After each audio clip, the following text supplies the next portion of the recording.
दर्शकवृन्द नमस्कार। YouTube channel info खबरमा तपाईलाई हार्दिक स्वागत छ। गएको 4 वर्ष यता तिहारदेखि नै नेपाल उज्यालो युगतिर लम्किरहेको छ। आजको यस भिडियोमा कुलमानको योगदान, देश झलमल्ल पार्न कुलमानले गरेको सङ्घर्ष, कुलमान घिसिङमाथि राजनीतिको दाउपेच, नवनियुक्त हितेन्द्र देव साक्य र कुलमान घिसिङ बीचको फरक लगायतका थुप्रै जानकारीहरू यस भिडियोमा लिएर उपस्थित भएका छौँ। आज लक्ष्मी पूजा, यो पर्वलाई उज्यालोको दिन भनिन्छ। आज साँझ रातमा यो दिन कुनै घरहरूमा बत्ती निप्दैनन्, तर 4 वर्ष अघिसम्म नेपालमा दैनिक 18 घण्टासम्मको लोड सेडिङको भयावह अवस्था थियो। त्यसैले लक्ष्मी पूजाका दिन सबैतिर बत्ती बल्दैन थिए, जहाँ बल्थे त्यहाँ झ्याप्प झ्याप्प काटिने आउने गर्दथे। 4 वर्ष पहिले 2073 को तिहार अचम्मै भइदियो। नेपाल विद्युत प्राधिकरणले झिलिमिली बत्ती नबाल्नु भन्ने सूचना नै निकालेन। त्यसभन्दा अघिल्ला धेरै वर्षहरूमा पत्रिकाभरि छापिने त्यस्ता सूचना त्यो वर्ष नआउनुको कारण थियो प्राधिकरणको नेतृत्व परिवर्तन र तत्कालीन कार्यकारी निर्देशक कुलमान घिसिङको योजना।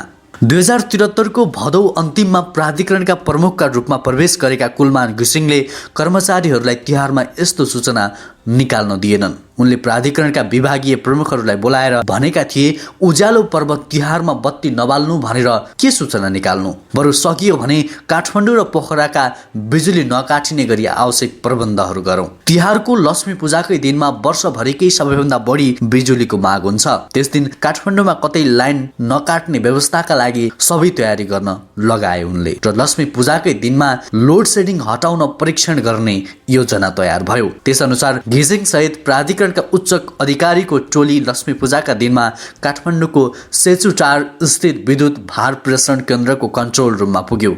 टोलीले काठमाडौँमा त्यस दिनको मागको अवस्थालाई रियल टाइममा हेरिरह्यो। घिसिङले पूर्व योजना अनुरूप माग अनुसार आपूर्तिको प्रबन्ध गरेर काठमाडौँमा कतै ओभरलोडका कारण बिजुली नकाट्न प्राधिकरणलाई निर्देशन दिए। साँझ छिप्पँदै र रात पर्दै जाँदा काठमाडौँको डिमान्डको उच्चतम बिन्दु 315 मेगावाट पुगेर तलतिर झर्न थाल्यो। त्यसपछि काठमाडौँको उच्च मागलाई हेरेर आपूर्तिको योजना बनाउन सकिने निष्कर्ष निकाल्दै कुलमानले राति 10 बजे मात्रै सिउचटार छाडे। त्यसपछि 12 बजेसम्म प्राधिकरणको टोली काठमाडौँ सबै वितरण केन्द्र पुगेर परीक्षणको सफलताबारे केन्द्र प्रमुखसँग ब्रिफिङ लिए। विगतकै जस्तो अँध्यारो अपेक्षित त्यो तिहारमा लक्ष्मी पूजाकै दिनमा पनि उज्यालो नै भइरह्यो। प्राधिकरण कारणवश फ्युज गएका कारण काठमाडौँ महाराजगञ्जका 2वटा घरमा बाहेक कतै पनि बिजुली बत्ती नबलेको सूचना प्राधिकरणमा आएन। पोखरामा पनि त्यस दिन बिजुली काटिएन। त्यस दिन भएको चमत्कारलाई थोरै काठमाडौँवासीले नोट त गरे, तर के कारणले बिजुली गएन भन्ने सोधखोज खासै भएन। तिहार सकिए लगत्तै खबरहरू आए, अब काठमाडौँ लोड सेडिङ मुक्त हुन्छ। खबरका हेडलाइनमा छाए तत्कालीन ऊर्जा मन्त्री जनार्दन शर्मा र प्राधिकरणका तत्कालीन कार्यकारी निर्देशक कुलमान घिसिङ।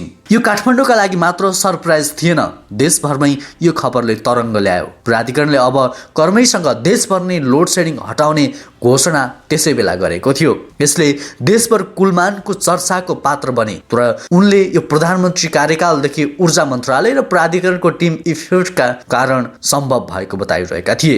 यसले देशभर कुलमान चर्चाको पात्र बने, तर उनले यो प्रधानमन्त्री कार्यालयदेखि ऊर्जा मन्त्रालय र प्राधिकरणको टिम इफोर्टका कारण सम्भव भएको बताइरहेका थिए। गत भदौमा कार्यकाल सकाएर बिदा हुने बेलामा पनि यही कुरा दोहोऱ्याएका थिए। काठमाडौँ लोड सेडिङ मुक्त हुने भयो भनेपछि जनताबाट प्राप्त प्रतिक्रियाले थोरै इमोसनल पनि बनायो। त्यसैमा प्रेरणामा हामी कर्मैसँग देशभरको लोड सेडिङ हटाउन सक्यौं। कुलमान सम्झन्छन्, हामीले त्यति बेला 1 मेगावाट बिजुली थप्न र बचाउन कति मेहनत गर्यौं भन्ने कुरा प्राधिकरणको टिमलाई थाहा छ। त्यति बेला केही मेगावाट बिजुली थप्न, डिजल प्लान्ट चलाउनेदेखि उपत्यका र बाहिरको लोड व्यवस्थापनको लागि विवरण लाइनहरू सुधार्ने सम्मका काम रातारात भयो। कसरी हट्यो लोड सेडिङ? प्राधिकरणले त्यति बेला उपलब्ध बिजुलीलाई व्यवस्थापन नै बढी ध्यान दिएको थियो। बिजुलीको स्रोत विगतमा पनि त्यही थियो, लोड सेडिङ हटाउने समयमा पनि त्यही नै। सिस्टमलाई व्यवस्थापन गर्ने कुरामा नै कुलमान र उनको टिमले जोड दियो र त्यसै अनुरूप प्रयत्न भयो। मुख्य रूपमा वर्षायाममा खोलामा पानीको सतहसँगै बिजुलीको उत्पादन बढ्छ। यो भनेको जेठदेखि असार सुरुदेखि सुरु हुन्छ र असोजमा जारी रहन्छ। यही बेलामा अधिकतम बिजुली उत्पादन हुन्छ। असोजपछि नदीहरूमा बिस्तारै बहाव घट्दै जान्छ र माघ फागुनमा सबैभन्दा न्यूनतम फ्लोमा पुग्छ। हिउँदमा बिजुलीको उत्पादन निकै कम हुन्छ। अहिले आपूर्ति माग र साइटको म्यानेजमेन्टबाटै लोड सेडिङ व्यवस्थापन भएको थियो। अर्को विषय चाहिँ कसरी बिजुलीलाई समान वितरण गर्ने भन्ने पनि थियो। असमान तरिकाले वितरणका लागि यो समस्या आएको थियो। यसका लागि व्यवस्थापन पक्षमा इमानदारीता चाहिएको थियो। जनताको घरमा लोड सेडिङ गराएर उद्योगहरूलाई कमिसनकै भरमा 24 घण्टा बिजुली दिने कुरालाई कुलमानले स्वीकारेनन्। यसअघि प्राधिकरणले नेतृत्व र यस कुरामा इमानदारीता देखाएको थिएन। त्यसैले पनि जनस्तरमा बिजुलीको सङ्कट ठूलो देखिएको थियो। प्राधिकरणमा कुलमान आएपछि एकपटक पनि लोड सेडिङ तालिका निस्किएन भने थप उद्योगले 24 घण्टा बिजुली पाउने गरी डेडिकेटेड लाइन पाएनन्। कुलमानले प्राधिकरणमा आउनै साथ डेडिकेटेडका नाममा अनियमित तवरबाट बाँडिएका केही लाइनहरू काटिदिए। त्यो बिजुली नागरिक स्तर कहाँ प्रयोग हुने गरी उनले सिस्टमभित्र ल्याए। प्राधिकरणले त्यति बेला उपत्यका बाहिर पनि लोड सेडिङ सेड्युल निकाल्न पनि बन्द गरिदियो। अधिकतम व्यवस्थापन गरेर सकेसम्म लोड सेडिङ नगर्ने प्रयत्न गर्यो। बिस्तारै उपत्यका बाहिर लोड सेडिङ हटाउँदै लगियो। नागरिक स्तरबाट आशा जाग्दै गयो, जसले गर्दा प्राधिकरणले कम खपत गर्ने गरेका सार्वजनिक अपिलमा नागरिकहरूले साथ र सहयोग गरे। त्यति बेला लोड सेडिङ हुँदैन भनेर काठमाडौँमा 24 घण्टा लाइन दिनासाथ इन्भर्टरहरू फुल चार्ज भएर बसे। जसले एकपटक फुल चार्ज भएका इन्भर्टर सिस्टमबाट हटेसर भयो। त्यति बेला काठमाडौँको सिस्टमबाट इन्भर्टर हट्दा 200 मेगावाट बराबरको लोड घट्यो। त्यति बेला सिस्टमको सही रूपमा सञ्चालन गर्नु नै ठिक महत्त्वको विषय थियो। बेलुकाको समयमा ठूला पिकिङ जलविद्युत गृहहरूको उपयोग गरियो। पानी रोकेर पिक समयमा कालीगण्डकी, मर्स्याङ्दी, त्रिशुली लगायतका प्लान्टहरू चलाइयो। यी आयोजनाहरूबाट पानी स्टोर गरेर पिक हुन्छ। हिउँदमा कालीगण्डकीले दिउँसो 70 मेगावाट दिए पनि बेलुका 140 मेगावाट दिन सक्छ।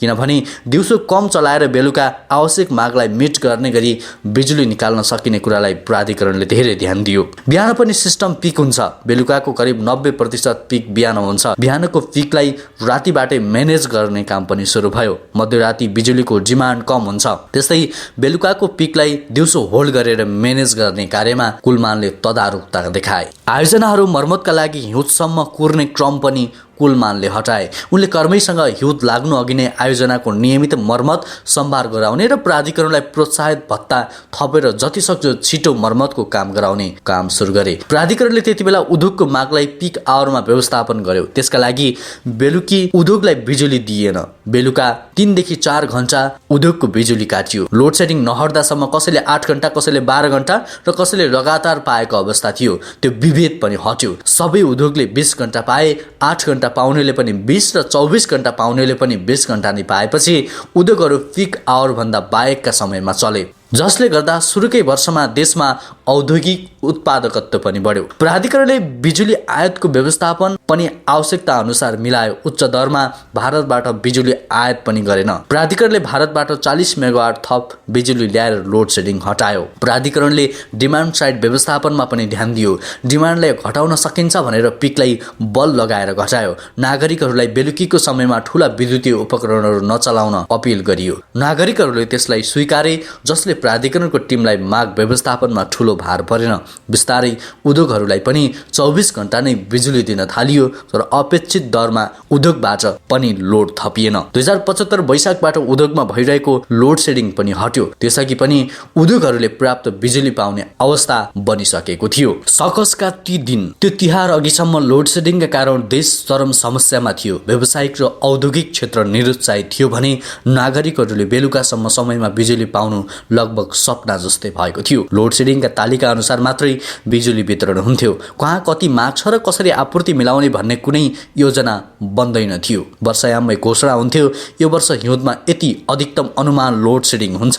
कुलमान घिसिङको भाषामा भन्दा त्यति बेला हिउँदमा यति घण्टा लोड सेडिङ हुन्छ भनेर अनुमान लगाउन सक्ने मान्छे त्यति बेला हिरो साबित हुन्थ्यो। जब वर्षा सकिएर खोलामा पानीको सतह घट्दै जान्थ्यो त्यसपछि प्राधिकरणमा हाकिमको टेबलमा लोड सेडिङ बढाउने प्रस्ताव सहितको तालिका आइपुग्थ्यो। कुलमान कार्यकारी नियुक्त भएकै साता लोड सेडिङ बढाउँदै बानी पार्नुपर्छ भन्दै फेरिएको तालिममा आएको थियो। तर उनले त्यसलाई स्वीकृत गरेनन्। त्यसअघिसम्म कुनै सोच विचार नगरी योजनासम्म नबनाई त्यो फाइल सदर हुन्थ्यो र पत्रिकामा विज्ञापनका रूपमा तालिका छापिन्थे। सिस्टमको खास माग कति हो र त्यसको व्यवस्थापन कसरी गर्ने भन्ने कुनै गृह कार्य प्राधिकरणका उपल्ला पदमा बस्नेहरूले गर्दैन थिए। त्यसकारण लोड सेडिङको नयाँ तालिका स्वीकृत हुन साथै नो लाइटमा पुग्थ्यो र प्राधिकरणले तालिका अनुसार केही पनि सोच विचार नगरी फिडरहरूमा लाइन काट्ने काम गर्थे। लोड सेडिङको तालिका मागसम्म तादम्बेता नमिलाई निकालिएका बढी भएको बिजुली ठूला उद्योगहरूलाई 24 घण्टा उपलब्ध गराउन प्राधिकरणका हाकिमहरूलाई सजिलो हुन्थ्यो। त्यसैकारण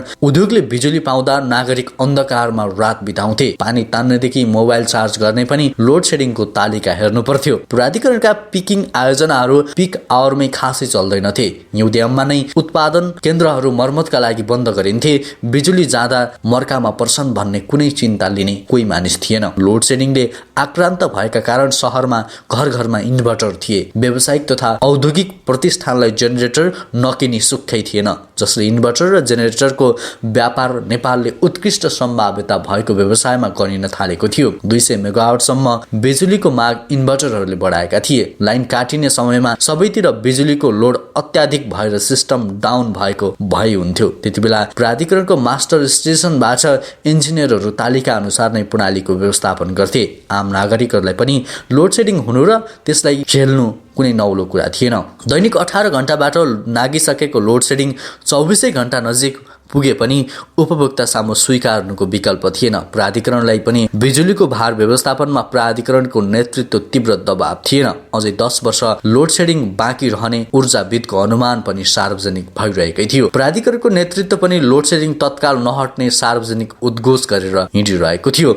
ऊर्जा मन्त्रालय पनि कागजकै योजनामा रमाइरहँदा उपलब्ध बिजुलीको व्यवस्थापन चुमेको थियो। सरकार व्यापारी उद्योगपतिहरूलाई साँठगाँठमा ठूला उद्योगहरूलाई डेडिकेटेड लाइनका नाम कमिसन खाँदै बिजुली बेचेर आम नागरिकमाथि लोड सेडिङ थोपारिदिएको थियो, जसको रहस्यपछि मात्रै खुल्दै गयो। बिजुली प्राधिकरणहरू मात्रै होइन, प्राधिकरणका कुनै पनि विभागले गम्भीरताका साथ कार्य सम्पादन गरिरहेका थिएनन्। पुगेसम्म मात्रै बिजुली वितरण गर्दा हुन्थ्यो। आपूर्ति व्यवस्थापनमा मास्टर स्टेसनका प्राधिकरणलाई पनि खासै वर्कआउट र प्लान गर्नु पर्दैनथ्यो। उनीहरूले प्राधिकरणका रूपमा दिएका सल्लाह सुझाव सुन्ने काम पटक्कै हुँदैनथ्यो। त्यस्तै भद्रगोल र अव्यवस्थाका कारण प्राधिकरण घाटामा थियो। प्राधिकरणका कर्मचारी आफूलाई विद्युतको कर्मचारी भनेर सकेसम्म चिनाउँदैन थिए। उपभोक्ताको विश्वास प्राधिकरणमाथि एक रति पनि थिएन।